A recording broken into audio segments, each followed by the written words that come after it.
Yo, what's going on? It's your boy 16 the Icon, aka Mr. Superhero Swag in the building.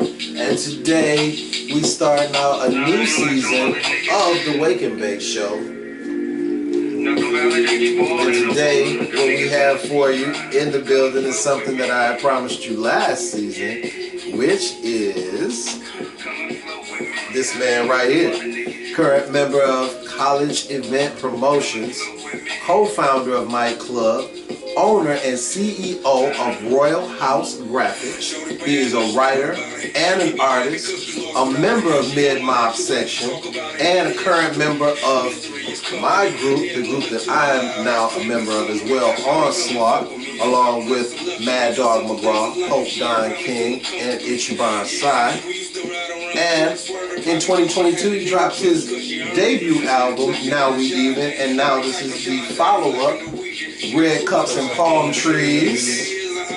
Introducing the man, the myth, the legend, Sincere Sinatra. What's going on, son? What the business is, bro. You know what I'm saying? Yo, you know, we finally chopping it up. Chopping it up. You know what I'm saying?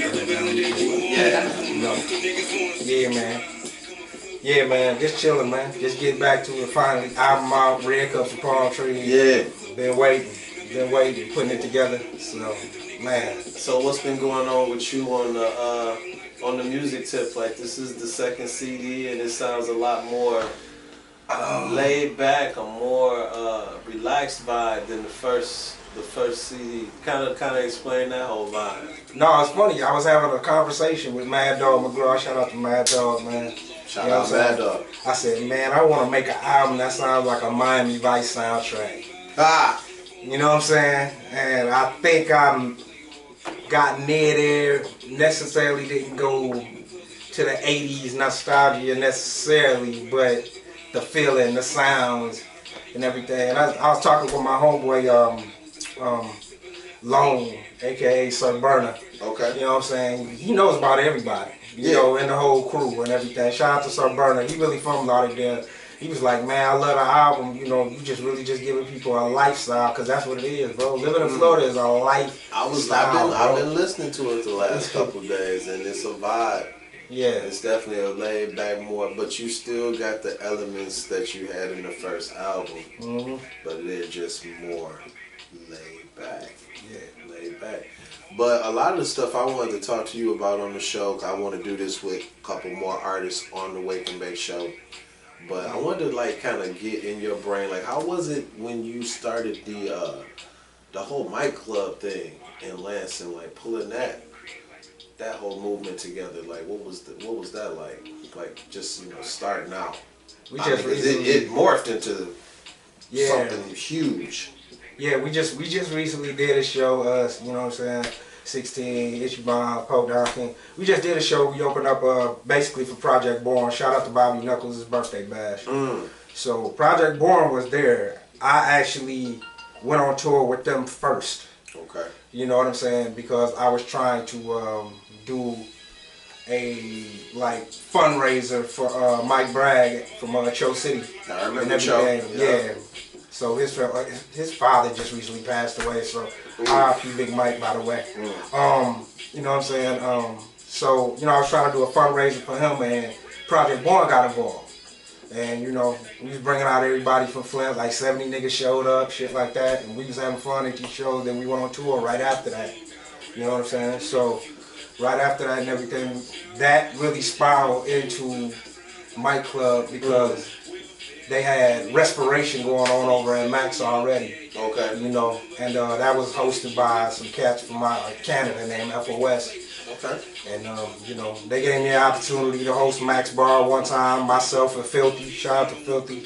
Yeah. And then I just parlayed that in the Mic Club. Okay, yeah. So they just spiraled into, you just morphed and grew into that. Yeah. I mean, it was just about what other showcases was doing. I seen niggas, they were just booking their own type of specific music and everything. Like, Juggalos just stay with Juggalos, and you might add what they call backpack, real hip hop rappers or whatever. You might add the street niggas, drug dealers, whatever over here. and everybody wasn't like coexisting. You was giving them way more flavor by Yeah, giving them more. so I was able to go variety. My club, I was able to put everybody together under the same roof and give people different sounds and different flows. Okay. And then that eventually turned into Team Invasion. Yeah, that was just, you know, giving platforms out to folks, you know what I'm saying, and them being able to pass the legacy on. Shout out to my brother Ichiban Sai. Shout out to Madman. Yeah, man. And still he was out in Pennsylvania. He was out in Pennsylvania doing shows, and I was showing him the game. Right. You know what I'm saying? And that's what I believe, and I believe in each one teach one. Just like Project Born taught me. You know what I'm saying? I was able to, you know, put another guy on, and also, you know what I'm saying, feed the game and everything to my brother Ichiban. But it was different over there because we had the mixtapes. The Capital City Invasion mixtapes, and those are worldwide. Yeah, you know what I'm saying. Yeah, how are those? What was the count on some of the views on? I mean, some of the one mixtape alone, just off the first mixtape, which was Taylor Gang Lansing, and everything, which everybody was on. It's like 250,000 plays on SoundCloud alone. You know what I'm saying? And then the downloads on that Piff. Maybe over the past 4 volumes, somewhere around like 47,000. So, you know, yeah, we got a lot of mixtapes out, but y'all was able to parlay that into showcases. But the game had already been given, so it was easy, just like they said, platform had been laid already. Right. So, you know what I'm saying? We was able to just push that out, do that, and you know, I was happy to see niggas win, man. You know what I'm saying? I'm still happy about that shit till this day. And Onslaught is still here till this day. Sure, facts. So what's some of your, I know that's crazy to even ask. I like when people ask me that though. What are your, question? What's your 2 favorite tracks off of this release? Oh man, I ain't even thought about that. Ah! Damn. See? It was just, for me personally, it was the first track, Patience. Because I was really just talking about, you know what I'm saying, navigating. It started as a drug deal that went bad in Atlanta, which made me just give the whole game up completely. And you know what I'm saying, you'll hear the story and shit. Yeah, I did. I told you, I've been listening to it the last couple of days. Yeah, it was someplace, you know, somebody put me in a position that I wasn't supposed to be in, put it that way. And then it was just like, okay, nah. So moved back to Michigan, and then that's when Mid-Mob Section came into play. We started making our music, doing our thing. Then I'm able to like go to different eras and everything, like my nigga Peanut, for instance. My nigga Peanut, who was in Mid-Mob Section also, Bruce Brown, or whatever. He was fighting the case where he would end up serving a life sentence. At the same time that court case was going on, my mother had stage 3 cancer. You know what I'm saying? So I was going from the courtroom to the hospital to the studio, things like that. So, you know, I was just building, talk about my group Mid-Mob Section, talk about throwing the shows and what we just talked about, moving down south, one-way ticket. You know what I'm saying? So, Patience, definitely, that's one. Shit, man. It's crazy doing this interview. I really like doing this interview. I was happy to do a song with Currency. You know what I'm saying? Yeah. Everything at the end, the glasses in the air. Yeah, so it's crazy doing this interview after like I seriously like for the past like maybe 3 days heavy I've been listening to the CD. Wow. And so it's like when you said one-way ticket and you making your references, I'm going in my head to what I'm hearing and I'm like, yup. And the flight and yup and Peanut and yup, because it's all right there. You know what I'm saying? It's like a story for sure. Yeah, for sure. That's dope. Drama in Paradise, that would be like my third, because that really breaks down the story. Shut it out here. You know, you with somebody, man, but pay attention to who you with, man. You know what I'm saying? And everything, like, for real. Like, yeah, watch your people. Yeah. Just how you acted a fool. On top of that, all the street shit that was happening, coming up, or whatever, driving up, I'm going to give you an example. Driving up to the house, it looked like a zombie apocalypse. It was like 6 police cars in the middle of the road. Nobody was in the police cars. And 3 of the police cars, both doors was open and everything. So I'm just driving up and it's quiet. And all of a sudden you hear all of this commotion around the corner. You know what I'm saying? People arguing, fighting. And There was warrants, no not warrants. You know what I'm saying? So this is happening at the same time. Shorty just revealed that, she's out here in the streets acting a fool. So it's like, it's little stories and putting it all together at once. You know what I mean? So putting that whole, we say building the drama scene. Drama in paradise, man. God just slow when it's drama in paradise. You feel me? Yeah. Yeah. You got an album coming out though. You know what I'm saying? Yeah. Empire Strikes Back. Yeah, Hip Hop Strikes Back is more. You see, he said Empire Strikes Back because we playing off of the whole Star Wars theme. Me and Dick Green are doing that. The first CD was The Return of Hip Hop, which was like Return of the Jedi. And this one is Hip Hop Strikes Back, which is like Empire Strikes Back. And so CD is dropping in February. Single is dropping December 4th, 12/4/16. Right. Mando. Okay. That's the single. Okay. That's the single. Okay. Artwork done by Royal House Graphics. Yes, man. Straight up. So yeah, we playing around with the whole Star Wars thing. So when you see the cover of Mando, a lot of the teases are boom boom. But the single itself, you'll understand the hashtag "This is the way" when we get there. You'll get it. Yeah. You'll get it. It's fire. And I like when people, do part 2s and things. Like we did part 2 Parking Lot Music. One of my favorites. It's one of my favorites too. Yeah. Yeah, we smashed that. Yeah. That's actually Parking Music part 1. I want a currency to jump on that one. But somehow reason just didn't. Wires got crossed, and we ended up doing. Everything happens for a reason. Everything happens for a reason. Yeah, everything definitely happens for a reason. So next, I'm announcing this here, man. I'm definitely gonna do Red Cups and Palm Trees Part 2 because there's still some more stories to be told. So, and I got like 7 more songs to do, including a song with my brother Pope Don King. Probably gonna be like Fast Like Part 2. Probably, your boy gonna hop on at least one of those. Some new music definitely coming. Birdman hands. Never bad. Yeah, I already got Math off it. From the podcast. What's the name of his podcast? I forget the name of his podcast, but he really got a really, really big podcast, right? And also J.R. Ryder from Dipset on the next record. So check that out. What about? Yeah, trying to put some bars, trying to put something together. So so that might be perfect for you though. So yeah, we'll revisit that. Yeah, some bars. So now I gotta do my Club Shay Shay thing, and I gotta say, gotta get that question out there. How do you deal with the haters? Oh, Jesus Christ. And beef. How do you deal with that? Because there's a long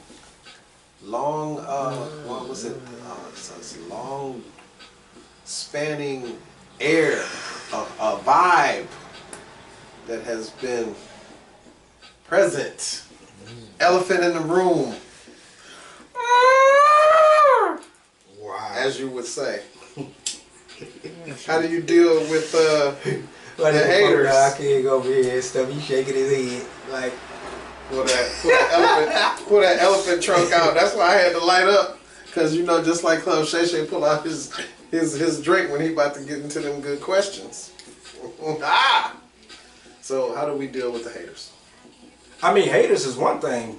It's just the envious motherfucker. Haters is over there. They're over there. They're over there. They just running their mouth, whatever the case might be. It's some envious motherfuckers you gotta watch. They goddamn be the ones next to you. You know what I'm saying? Them be like your road dogs from day one. I have heard some. I be having issues with motherfuckers heinous on some personal shit. Like I've heard and everything. And you know what's really bad? It's like when people just can't let go, and you get into a setting where all of us are trying to do our thing, and we've been in the same circles, so you know what this means to these individual people, But you and can you see still it, though. can't jump off of your bullshit. But you can see it though. You know what I'm saying? When you see them and the handshake is off, or the eyes is off, or you know what I'm saying, the way they speak to you. You know what I mean? So you already know where to even be. Oh, okay, I know, okay, I'm gonna be over here. And But everything. you know me saying I'm more above board with motherfuckers, more to the point where if I don't like you, I don't fuck with you. I don't smile in your face. I don't come around you. I just don't fuck with you. However, Period. if you run into a situation where you have to handle your business, Then I'm and be business. professional. Then I'm business. Handle your fucking business, bro, and go home. Business. Cash your check. And that's all I You know ask what I'm from the saying? next cat. Like, just be business. I shouldn't have to worry about if my sound is gonna be good, if my mic is gonna be low. I shouldn't have to worry about that type shit. Yeah, the sabotage shit. You shouldn't. Come on, man. So, What the? We ain't gonna say. as I told I'm one just motherfucker sad to recently, cover you it. tried to sabotage. Nice try, nigga. Shit's Nice try. sad, And then though. he went into playing, move, bitch, get out the way. You know what I'm saying? And everything on the little DJ. Yeah, but it was funny, man. It was funny. Like, so like I said, Yes. you know, envy is a motherfucker. Hate is one thing, but It's a hell of a drug. everything, like that envious, that's where the actions happen. The haters, all they do is talk. You gotta watch them envy motherfuckers because they be the one really trying to Yeah, get on that put type of something into action. action. Yeah. Put something into action. Yeah, put something in action. Okay, you gotta put something into place. So now you gotta move accordingly. You know what I'm saying? So don't worry about the haters, man. They just gonna just be whatever they is gonna be. Worry about them envious motherfuckers, for real, for real, for real. Yeah, yeah. You know, cause So the boy is also a Flint, Michigan native. yes, sir. So So I ain't got no problem seeing any niggas who got an issue with me, bro. Like, you can smell my cologne, nigga. Like, you know what I'm saying? We gonna be eye to eye on some real shit. That's all I can say is I'm a man first before anything. That's the It's one not thing trying to be about on no us, tough we're guy not- shit, none of that shit. we're not Twitter thugs. I just think that needs to be handled where, you know what I'm saying, people, you know, they say all these things and do all the, but when they start sabotaging little plays you got, when they start doing little fuck shit behind the scenes to fuck with your money, fuck with your family, you know, it's a line. It's a line. Now you gotta go over that line. You feel me? I try to be as diplomatic as possible. I try to Yeah, be like a I politician. try to be as diplomatic. I try to be very professional. Yeah. But certain Possible. things just irk my soul. Yeah. So And you always gonna get the professionalism with us. Shit, we just did a show and everything. Like, you know, we showed up on time. that right We was there. there. That right there. And you know what? Here's another thing. Before we go, on the way out, I want you to talk about the upcoming shows that we have. Oh man, we just got down, opened up for 2 Chainz earlier last month. Yeah, seven, yeah. Yep. Yeah, and then we did the No Limit record, Y'all Believe. You know what I'm saying? I do that. Yeah. You know what I'm saying? And then we ended up opening up for Project Born. That's 3. Yep. And coming up next. Coming up, got an hour set at Strober's. Woo! It is an onslaught show. My You know what I'm God. Great Jaka. We yeah, we going in there. A whole We hour going of in there. us. Yeah. You better be there. Yeah, gonna be at Strober's on Michigan Ave, Lansing, I'm eating my weeds. October 12th. Doing push-ups. October 12th. So Not make sure that you go there. eating weeds. And we're gonna have merch, we're gonna have CD, we're gonna have everything. But most of all, we're gonna have good ass music and people gonna have a good time. We are coming to have a good time that night, so you know what I'm saying? We're gonna have us a real good time, man. We will. So, I want to make sure it has been nice My nigga. having Sincere Sinatra in the building. This is the first episode of the Wake and Bake Show, Season 2.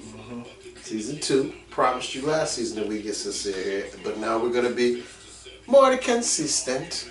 And I'm a man of my word. So, so we will be back. Make sure you like, comment, subscribe, and share And until next time, And also, get red cups and palm trees. yeah, make sure you grab red cups and palm trees. All right.